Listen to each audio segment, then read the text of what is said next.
রাধে রাধে বন্ধুরা, সকলে কেমন আছো? আশা করি ভালো আছো। আমিও খুব ভালো আছি।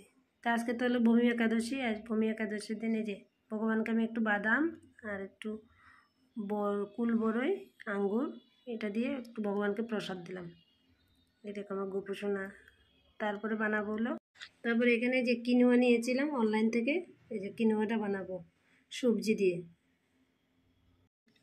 ফুলকপি, আলু, মিষ্টি আলু, তারপর শালগম দিয়ে কিনোয়া দিয়ে আমি একটু সবজি বানাবো গোপালের জন্য।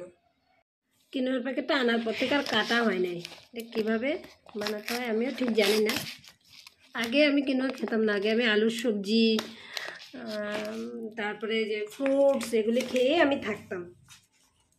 একজন মাতাজি বললো যে কিনোয়ার পায়েস তোমরা খেতে পারো, কিনোয়ার সবজি, কিনোয়া দিয়ে আরও কী কী হয়। এই যে কিনোয়াগুলো দেখতে এরকম হয়,